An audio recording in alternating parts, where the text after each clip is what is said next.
ఈరోజు AP assembly సమావేశాలు మొదలైనవి. అయితే జరిగినటువంటి సంఘటనలు చూస్తే నిరసన తెలియజేసే దాంట్లో భాగంగా జగన్మోహన్ రెడ్డి అలాగే వైసీపీ నేతలు నల్ల కండవాలు వేసుకున్నారు, నల్ల బ్యాడ్జీలు పెట్టుకున్నారు, అసెంబ్లీకి బయలుదేరారు. ఇక్కడ వరకు బాగానే ఉంది. అయితే ఈరోజు అసెంబ్లీలో గవర్నర్ ప్రసంగం ఉన్నటువంటి నేపథ్యంలో కొంత సెక్యూరిటీ జనరల్గానే టైట్ చేస్తారు. అందరికీ అన్ని రకాలైనటువంటి విధంగా ఎలో చేయటం అనేది ఉండదు. ఈవెన్ ఎమ్మెల్యేలకు కూడా కొన్ని లిమిట్స్ ఉంటాయి. అయితే గతంలో అసెంబ్లీ సెషన్స్ జరిగినటువంటి నేపథ్యంలో ఎమ్మెల్యేల ప్రమాణ స్వీకార సమయంలో జగన్మోహన్ రెడ్డి కాన్వాయ్ని, ఆయన వెహికల్ని, కాన్వాయ్ అనే కంటే ఆయన వెహికల్ని అసెంబ్లీ గేటు వరకు కూడా లోపలికి ఎలో చేయడం జరిగింది.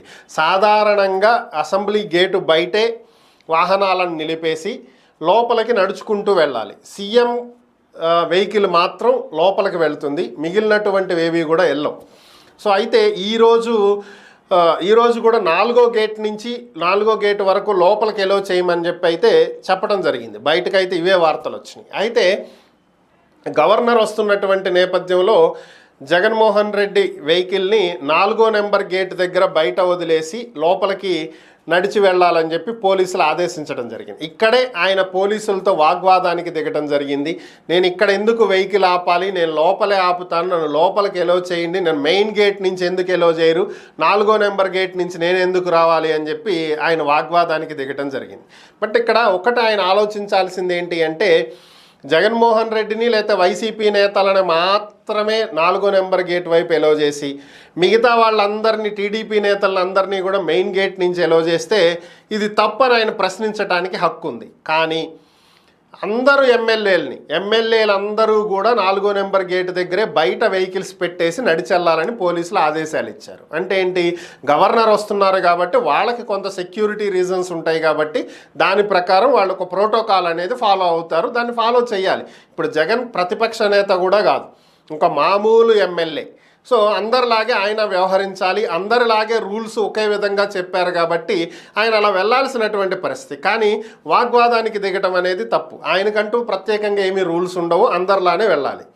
సో ఇది వదిలేస్తే నెక్స్ట్ స్టెప్లో ప్లకార్డులు తీసుకుని వెళ్తున్నటువంటి వైసీపీ నేతలను పోలీసులు అడ్డగించి నల్ల జెండాలు ఏవైతే నల్ల కండువాలు, బ్యాడ్జ్లు ఏవైతే పెట్టుకున్నారో అవి తీసేసి, ప్లకార్డులు తీసేసి వెళ్ళాలని చెప్పి ఆదేశించడం జరిగింది.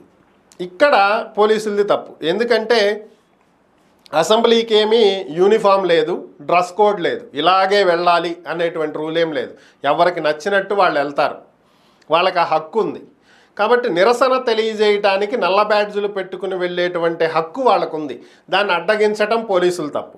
అలాగే ప్లకార్డులు లాక్కుని చించేయటం కూడా తప్పు. ఇక్కడ జగన్ ఆగ్రహం వ్యక్తం చేయటం జరిగింది, పోలీసులతో వాగ్వాదానికి దిగటం జరిగింది. దీంట్లో ఎటువంటి తప్పు లేదు, అది ఆయన హక్కు. ప్రభుత్వం మీదే కాదు, ఎక్కడైనా సరే వాళ్లకు నచ్చనటువంటి అంశం మీద ఇది తప్పు అని అనిపిస్తే సాధారణ ప్రజలకు కూడా దాని మీద నిరసన తెలియజేసేటువంటి హక్కు ఉంటుంది.